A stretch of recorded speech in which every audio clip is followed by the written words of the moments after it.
O último dia. Marcel Rodrigues Faz, tá até com a letrinha mal feita dele.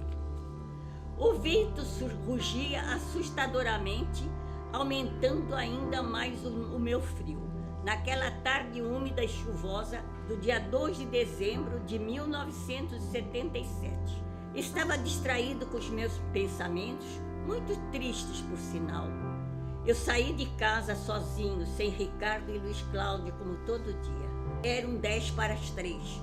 Eu resolvi descansar no caminho da escola na cobertura de uma padaria, para não me molhar tanto. Sentei no pequeno muro, fechei meu guarda-chuva, encostei-o ao lado dele e observei a chuva cair. Lembrei, era meu último dia no colégio, tinha passado em todas as matérias, não ficaria de recuperação. Não fiquei contente, fiquei triste, senti até vontade de chorar. Não vou ver mais meus amigos. Quem me perguntar que vou encontrá-los no 6º ano? As antigas amizades são melhores, mais firmes, mais fortes. Agora, observando as crianças saindo, eu parei na pureza e na inocência dessas crianças pequenas. São puras e inocentes como ninguém. Pego meu guarda-chuva, abro e vou na direção da escola. Só vieram 19 pessoas. Mesmo assim, naquele dia, eu estava nervoso e irritado. Eu esperava uma coisa melhor no meu último dia. Quando voltei sozinho, uma lágrima me escorreu, rosto abaixo, e caí no choro. Lágrimas de profunda tristeza que eu sentia naquele momento. Foi com a letrinha dele, em 1977, ele estava com 9 anos, né? Agora, eu acho que já era um talento jornalístico. Nós 4, né, contando o Marcel, nós fomos da mesma turma de jornalismo da Facos, de 85 a 88, né? Foi. Além de conhecer o Marcel da faculdade, nós trabalhamos um período juntos no jornal A Tribuna. O Marcel sempre foi uma pessoa, assim, diferente, além do tempo dele. Sempre foi uma pessoa de vanguarda, tá? Então, é uma pessoa que amava quadrinhos, apaixonada pelo Homem-Aranha. O Marcel gostava muito do Homem-Aranha e do Super-Homem. Não sei se os dois, justamente, já eu acho que a mentalidade já desde criança, né? Era jornalista. Ser jornalismo. Porque os dois são jornalistas na ficção, né? Na realidade é jornalista, os se transformam em super-heróis. Ele tinha um humor bastante fino, assim, às vezes era sarcástico. E a gente, quando conversava sobre as matérias que ele fazia de polícia, né, que era uma coisa mais pesada, ele, mesmo assim, ele sempre estava alegre, sempre estava companheiro da gente lá na redação. Marcel entrou na minha história, vamos dizer assim, em A Tribuna, na redação da Tribuna, ele vindo da editoria de polícia e foi enviado para a editoria local. Ele se destacou na editoria de polícia porque ele transformava as notícias ruins em menos ruins, no sentido de não aquela dramaticidade que se tem, né, de noticiário policial, mas com algum toque de alguma sutileza, alguma leveza, que era todo um diferencial dele. Ele não gostava. Não gostava, mas era a única vaga que tinha livre na Tribuna. E quem está desempregado, gosta ou não gosta, tem que seguir a carreira que quis escolher. Sabia que futuramente teria uma vaga no outro setor, né? Mas ele não gostava de fazer Ele queria geral mesmo.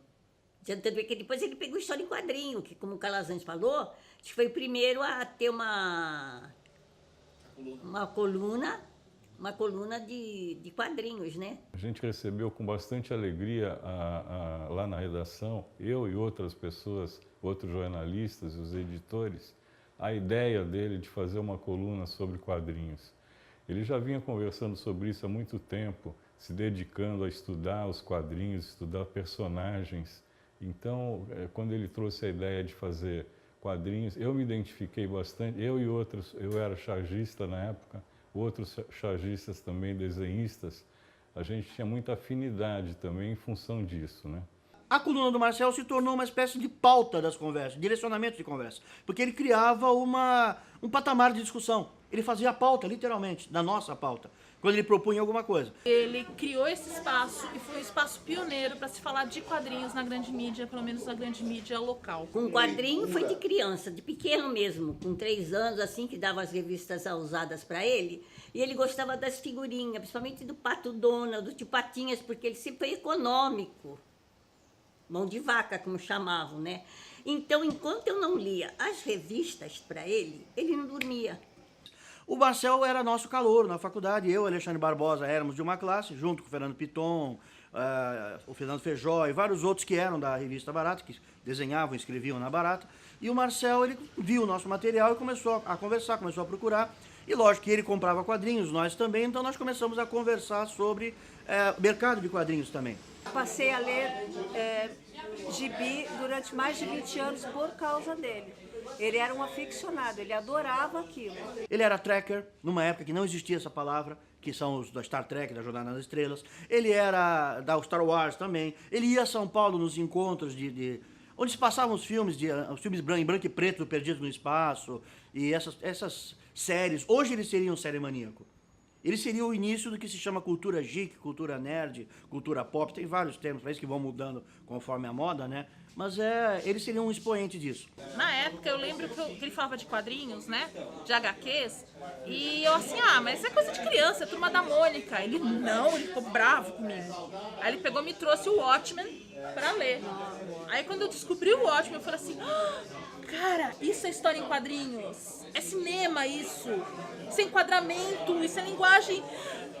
Aí eu fiquei apaixonada e comecei a entender um pouco do universo, do que movia o Marcel dessa paixão por quadrinhos. Quando saiu o primeiro Watchmen, teve bombas de conversa sobre isso, páginas inteiras de jornais, programas de televisão falando, que era muito movimentado porque era uma releitura dos heróis. E o Marcel me perguntou o que eu estava achando no primeiro volume. Eu lembro que eu comentei com ele, não dá para ter uma opinião lendo o primeiro fascículo. Então, primeiro a gente tem que ler a obra inteira para aí poder fazer algum comentário. Não dá para fazer agora. Agora tudo vai ser, ainda mais no primeiro capítulo, né? De uma história que tinha múltiplos focos narrativos, muito complexa. E eu lembro que ele gostou dessa minha resposta e falou, você foi o primeiro que falou a coisa certa.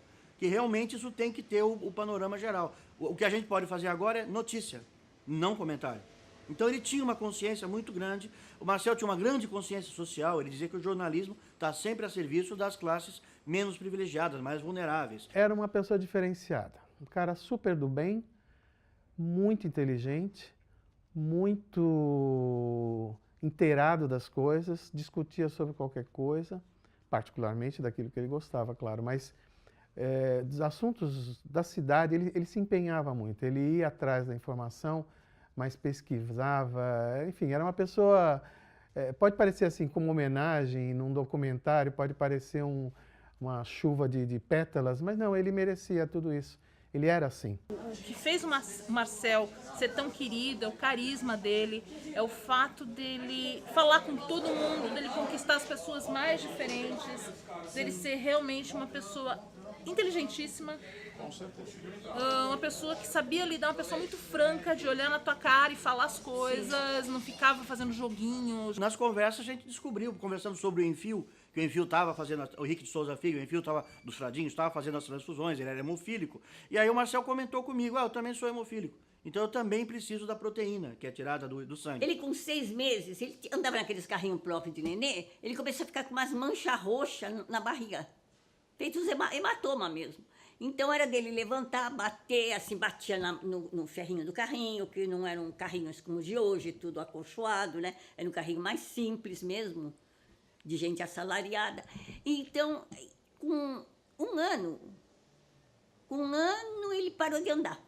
Eu levei ele no médico, fizeram aquele coisa das plaquetas, deu tudo igual, mas tinha que ser um exame específico para hemofilia. E eu acho que em Santos não faziam naquela vez. Ou se fizesse, o médico mandou para São Paulo, no Hospital São Paulo, que eu fiz o primeiro exame, que constatou isso. Porque ele parou de andar. Como ele parou de andar, depois de 1 ano e 2 meses, é que eu descobri que ele tinha a hemofilia. Era a época da AIDS. Santos era a capital mundial da AIDS.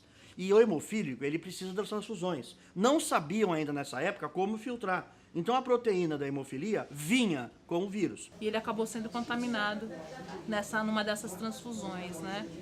E a gente estava falando na época da doença dele, na época ele trabalhava no jornal A Tribuna, eu trabalhava lá também na época. E então eu sempre estava com ele, né? Ele pegava licença, voltava. A hemofilia e o vírus, essa coisa toda, era tudo muito complicado ainda, né? As pessoas, tinha gente que não cumprimentava necessariamente, mas por desinformação. E eu fazia questão, ele chegava, a gente se cumprimentava e tal, e tapinha nas costas, e outros tantos, né? Para fazer ver que não era por aí, que ele precisava desse apoio também. Mãe é difícil, viu?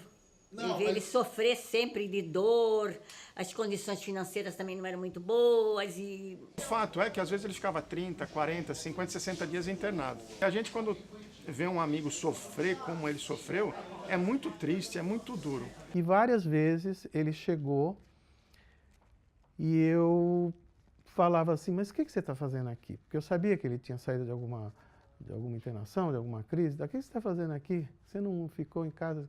Não, tem que trabalhar e tal. E muitas vezes eu já imediatamente chamava o carro, pedia um motorista da própria reportagem para que levasse em casa e no final ele já me agradecia. Tanto é que ele estudou autoescola e na hora de pegar a carta, eu acho que o instrutor lá do Detran queria um atestado do médico porque ele mancava um pouco, ele puxava um pouco a perna, né? Você lembra? Ele puxava um pouco a perna. Mas ele ficou doente e não deu tempo, né? Não deu tempo. Saiu a notícia da morte do Marcel. Nessa semana, eu doei o sangue, mas eu não quis subir, porque eu já sabia, porque foi comentado. Os médicos diziam, dificilmente ele saia dessa, porque ele veio muito ruim. Eu lembro que ele foi internado e depois a gente soube da morte dele e foi uma coisa assim, uma consternação muito grande, né? Lá na redação. O pessoal ficou muito abalado com isso. E, posteriormente, ele foi homenageado com dar o nome lá da Gibiteca, o nome dele, né? Que foi uma coisa muito legal, foi uma iniciativa muito positiva, né? E uma coisa que ele merecia. Essa é a matéria do falecimento do Marcel, que é do dia 1º de dezembro de 92. No dia 6 de dezembro sai a minha carta. Eu mandei uma carta para a Tribuna, para a sessão de cartas. Dia 9, a Gibiteca é inaugurada. Como ele não tinha morrido há um ano pela lei municipal, e pelas leis normalmente você não pode dar o nome imediatamente, está em comoção o pessoal ainda, né? Aparece aqui a prefeita do PT, o pai e a mãe do Marcel. Já tinha sido inaugurada a Gibiteca com o compromisso da prefeita de que 12 meses exatos da morte haveria a placa. Tanto que tem a placa com o meu nome ali, 12 meses depois ela foi colocada, junto com o quadro, né, com a homenagem póstuma a Marcel, que está agora, mais de 30 anos depois, nem sei o número exato de anos, né? Mais de 30 anos depois, nós temos aqui ainda funcionando esse aparelho, né? Eu achei, foi muito emocionante para mim. Eu nunca imaginei meu filho ter um nome assim. Eu, sinceramente, eu acho que o Marcel vive ali na Gibiteca, sabe? Desde a sua inauguração. Essa homenagem, né, o fato da Gibiteca ter o nome dele, Marcel Rodrigues Paes, é um grande marco pra gente, ainda mais a gente que conviveu com o Marcel, conheceu a pessoa de carne e osso, conheceu o quanto ele era realmente excepcional. Ele sempre contagiou a gente pelo tipo de pessoa que ele era, né? Assim, de uma pessoa extrovertida e alegre e positivo. As pessoas gostavam de ficar do lado dele em função disso, né? Ele era um amigo pelo qual eu dava o meu sangue, doando sangue. Era uma pessoa muito querida, de uma empatia fácil. Era uma figuraça, como ser humano, era uma pessoa maravilhosa.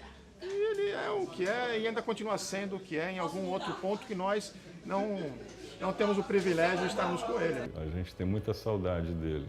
Gostaria que ele estivesse aqui hoje. Um amigo que 30 anos depois eu ainda homenageio e vou homenagear a troco de nada, a troco da memória do Marcel, do exemplo que ele foi.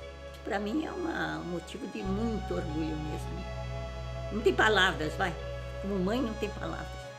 Fala, o passado passou, o passado não passou. Eu vivo do passado, com os pés no presente, claro. Ninguém pode ver só no passado e morrer em vida. A gente tem que continuar a vida, né? Não é por causa disso que eu não vou brincar, sorrir, lembrar. Mas que lembra sempre, não adianta. Qualquer coisa lembra, o jornal lembra, a televisão lembra,